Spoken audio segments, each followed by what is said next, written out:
राष्ट्रपति ट्रंप की गाजा योजना, ट्रंप्स गाजा प्लान, ये क्या है? इसके मुख्य घटक, तर्क, संभावित चुनौतियों और प्रतिक्रिया क्या है? नमस्कार दोस्तों, इस चैनल पर आपका स्वागत है। आशा है कि आपका दिन बढ़िया चल रहा है। चलिए शुरू करते हैं आज का वीडियो। गाजा पट्टी यानी कि गाजा स्ट्रिप वर्षों से इजराइल और फिलिस्तीनी गुटों के बीच संघर्ष का केंद्र बन रही है। 2023 में हमास द्वारा की गई एक बड़े हमले के बाद इजराइल ने गाजा पर सैन्य अभियान तेज कर दिया। इस पृष्ठभूमि में डोनाल्ड ट्रंप ने सितंबर 2025 में एक प्रमुख 20 बिंदु प्रस्ताव सार्वजनिक किया, जिसका उद्देश्य इस युद्ध को समाप्त करना, गाजा में शासन व्यवस्था बदलना और फिर पुनर्निर्माण को आगे बढ़ाना है। यह योजना, इसको गाजा शांति योजना या गाजा प्रस्ताव कहा जाता है। ट्रंप की यह योजना पूर्व फरवरी 2025 में उनके द्वारा प्रस्तावित गाजा प्रस्ताव से अलग है, लेकिन उसमें कुछ समानताएं भी हैं। इस रणनीति को आइए समझेंगे। पहले उसके मुख्य तत्व, फिर प्रति मुख्य चुनौतियां, अंत में संभावित प्रभाव और आलोचनाएं। मुख्य तत्व लक्ष्य ट्रंप की योजना कुल मिलाकर 20 बिंदुओं 20 पॉइंट प्लान पर आधारित है। इस पर इजराइल के प्रधानमंत्री नेतन्याहू ने मौखिक सहमति दी है, लेकिन हमास ने योजना को अभी स्वीकार नहीं किया है। योजना के प्रमुख बिंदु क्या हैं? यदि दोनों पक्ष, इजराइल और हमास, इस प्रस्ताव को स्वीकार करते हैं तो युद्ध तुरंत समाप्त कर दिया जाएगा। इजराइल को अपनी सेना को एक सहमत रेखा तक पीछे हटाने का प्रस्ताव है और ये स्टेज वाइज विड्रॉल होगा ताकि बंदियों की वापसी की प्रक्रिया शुरू हो। एक महत्वपूर्ण शर्त है कि दहशतवादी हथियार, सुरंगें और अन्य आतंकवादी अवसंरचनाएं नष्ट की जाएंगी। सभी जीवित और मृत बंधकों को प्रस्ताव स्वीकृति के 72 घंटे यानी कि 3 दिनों के भीतर वापस किया जाना है। बदले में इजराइल 250 आजीवन कैदियों और लगभग 1700 गाजाई कैदियों को रिहा करेगा। यदि कोई शिविर गाजन्स मृतक बंधक वापस पाने की शर्त रखता है तो इजराइल मृतक गाजाई व्यक्तियों की अदला बदली भी कर सकता है। इस चरण का उद्देश्य क्रियात्मक दृष्टिकोण से लड़ाई बंद कराना और मानवीय संकट को तुरंत कम करना है। गाजा को de radicalisation terror free zone बनाने का लक्ष्य रखा गया है ताकि वह आसपास के देशों के लिए खतरा न बने।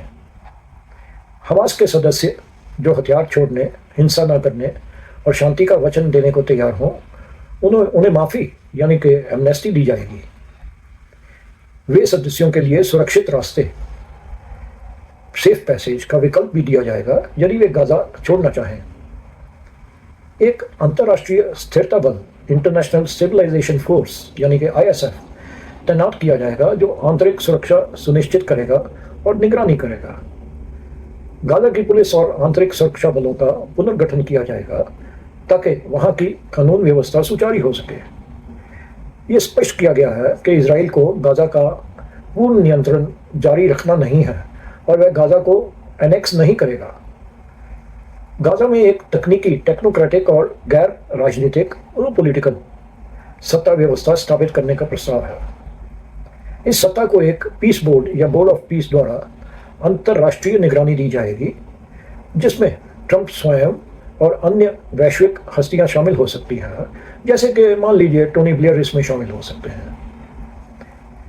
इस ट्रांजिशन अवधि के दौरान नागरिक प्रशासन, न्यायपालिका और स्थानीय प्रबंधन को सुचारू रूप से संचालित करने की व्यवस्था होगी।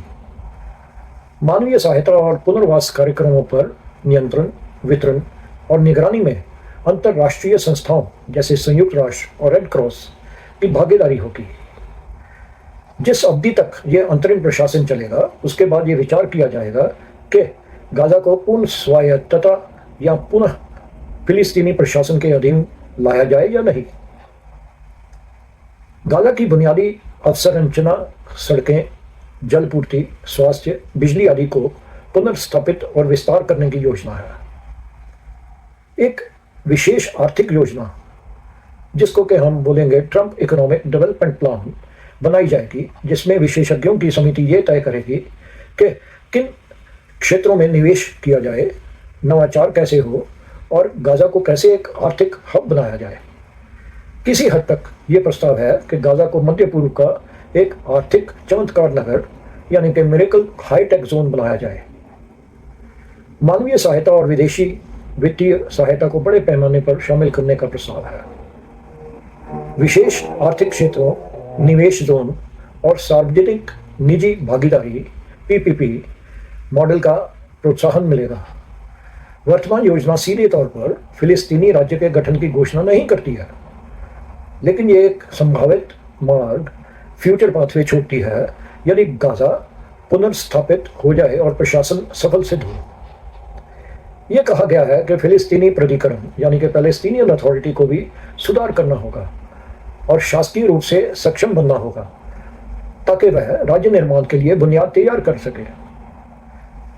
नई राजनीतिक बातचीत बहाली की जाएगी जिसमें इजराइल और फिलिस्तीनी गुटों के बीच मध्यस्थता होगी। इसे राजनीतिक ढांचा स्थापित करने की दिशा में एक प्रक्रिया माना जाता है, न कि तत्काल रूप से एक पूर्ण राज्य निर्माण। प्रस्ताव यह स्पष्ट करता है कि इस योजना को लागू करने में हमास की सहमति अनिवार्य है। यदि हमास इसे स्वीकार नहीं करता तो इजराइल को युद्ध को समाप्त करने फिनिश द जॉब का अधिकार होगा और उसे पूर्ण समर्थन देना होगा। इस प्रस्ताव में यह भी कहा गया है कि गाजा क्षेत्र को इजराइल द्वारा संयुक्त राज्य अमेरिका द्वारा हस्तक्षेप और नियंत्रण नहीं किया जाएगा। ट्रंप की पहले की प्रस्तावित योजना फरवरी 2025 में एक विवादास्पद विचार था। गाजा को अमेरिका द्वारा सीधी नियंत्रण में ले लेना और गाजाई आबादी को पुनर्स्थापित करना। ये प्रस्ताव वर्तमान यानी कि सितंबर 2025 योजना से अलग है और कहा गया है कि अधिक अंतर्राष्ट्रीय और स्थिरता बल आधारित दृष्टिकोण अपनाया जाना चाहिए। आलोचकों ने ये चिंता व्यक्त की है कि कुछ बिंदु न्यायालयिक रूप से विवादित हैं, जैसे जनता की स्वीकृति, पलायन की स्वैच्छिक या अनैच्छिक प्रक्रिया और जनसंख्या संविधान डेमोक्रेटिक शिफ्ट की समस्या। यद्यपि प्रस्ताव महत्वाकांक्षी और सापेक्ष रूप से विस्तृत दृष्टिकोण प्रस्तुत करता है, इसे लागू करना आसान नहीं है। प्रमुख चुनौतियां और आलोचनाएं क्या हैं, इस पर नजर डालते हैं। हमास ने पहले कहा है कि उसे इस योजना की प्रतिलिपि प्राप्त नहीं हुई है और उसने इसे स्वीकार नहीं किया है। अतः यदि प्रस्ताव में हमास की सहमति न हो और इसे लागू करना व्यवहारिक रूप से संभव नहीं, अन्य प्रतिरोधी गुट जैसे कट्टरपंथी संगठन, बाहरी समर्थक जैसे ईरान समर्थक गुट इस योजना को बाधित कर सकते हैं। राष्ट्रपति ट्रंप की फरवरी 2025 की प्रस्तावना योजना में पाए गए विवादास्पद बिंदु जैसे गाजाई आबादी को पुनर्स्थापित करने का सुझाव और गाजा को प्रत्यक्ष अमेरिकी नियंत्रण में लेने की बात को कुछ देशों ने नस्लीय स्थानांतर एथनिक क्लिंजिंग जैसा बताया। उन्होंने जोखिम ये उठाया कि उनकी योजना अंतर्राष्ट्रीय कानूनों और मानवाधिकारी सिद्धांतों के विरुद्ध हो सकती है। विशेष रूप से वेटिकन और धार्मिक नेता इस प्रस्ताव की आलोचना कर चुके हैं। कुछ आलोचकों ने यह कहा कि निवासियों को गाजा से बाहर निकालने की योजना अनैच्छिक नागरिक विस्थापन की दिशा में हो सकती है, जो अंतर्राष्ट्रीय अधिकारों के अनुसार अवैध हो सकती है। गाजा को आतंकवाद इसके रहित क्षेत्र बनाना आसान नहीं है, क्योंकि सुरंगें, हथियार, भूमिगत नेटवर्क व्यापक हैं। उन्हें नष्ट करना और उनका पुनरुत्थान रोकना अत्यंत चुनौतीपूर्ण है। अंतर्राष्ट्रीय स्थिरता बल ISF को तैनात करना, प्रशिक्षित करना और स्थानीय संदर्भ में स्वीकार्य बनाना जटिल है। यदि शासन व्यवस्था असफल हुई या भ्रष्टाचार हुआ तो पुनरुत्थान के लिए प्रक्रिया विफल हो सकती है। बाहरी हस्तक्षेप और राजनीतिक हस्तक्षेप जैसे इजराइल, ईरान, अन्य देशों इस योजना को प्रभावित कर सकते हैं। गाजा की स्थिति युद्ध और तबाही के बाद बेहद जर्जर है। भारी मात्रा में मलबा, अव्यवस्थित बुनियादी ढांचे और विस्फोट न हो चुके गोले हैं। वित्तीय संसाधन जुटाना, दीर्घकालीन निवेश करना और मध्य पूर्व तथा अरब देशों से समर्थन पाना कठिन हो सकता है। यदि निवेशकों को सुरक्षा की गारंटी नहीं मिलती या राजनीतिक माहौल अनिश्चित हो तो निवेश वापस ले लिए जा सकते हैं। गाजाई जनता को यह योजना स्वीकार्य लगे या नहीं, यदि जनता इस योजना को बाहर से थोपे गए प्रस्ताव के रूप में देखे तो व्यापक विरोध संभव है।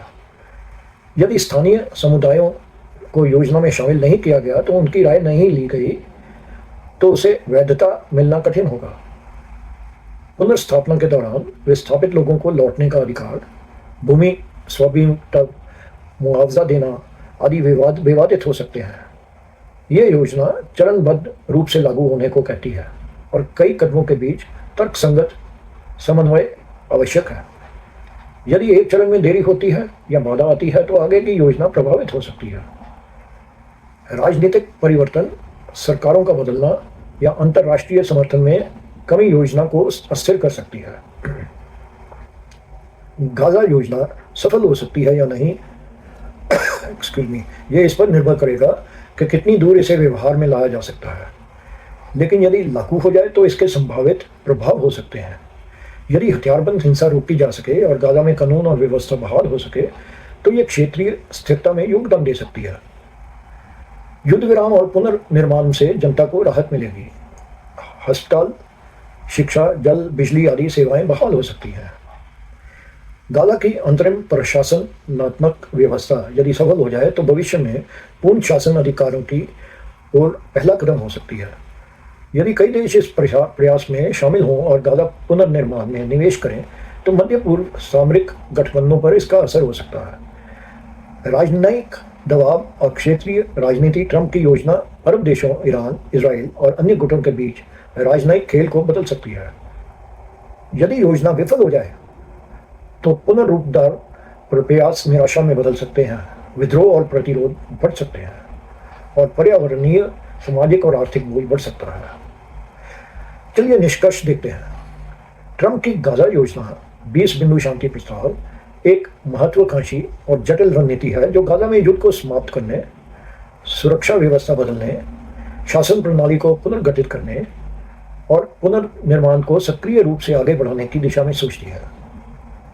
इसमें युद्ध विराम, बंदी विमोचन, निष्क्रियकरण, अंतर्राष्ट्रीय स्थिरता, बल की भूमिका, तकनीकी प्रशासन और आर्थिक विकास जैसे कई आयाम शामिल हैं। हालांकि इस योजना की सफलता इस बात पर निर्भर करेगी कि इसे व्यवहार में कैसे उतारा जाए और खासकर ये कि हमास और अन्य गुट इसे स्वीकार करें या नहीं। साथ ही कानून, मानवाधिकार, जनता की स्वीकृति, वित्तीय संसाधन और सुरक्षा व्यवस्था को लेकर गंभीर चुनौतियां हैं। यदि इस प्रस्ताव को बुद्धिमानी और सहमति से लागू किया जाए तो ये गाजा के पुनर्स्थापन और दीर्घकालीन शांति की दिशा में एक महत्वपूर्ण कदम हो सकता है। लेकिन इससे जुड़े विवाद और जोखिमों को अनदेखा नहीं किया जा सकता। दोस्तों, कृपया इस वीडियो को लाइक कर दें और कमेंट भी देना नहीं भूलें। और हाँ, अगर अभी तक इसे सब्सक्राइब नहीं किया है तो प्लीज़ कर दें और अपने नज़दीकियों को फॉरवर्ड भी कर दें। आपका दिन शुभ हो। इस प्रार्थना के साथ दोस्तों आपसे विदा लेता हूँ। नमस्कार।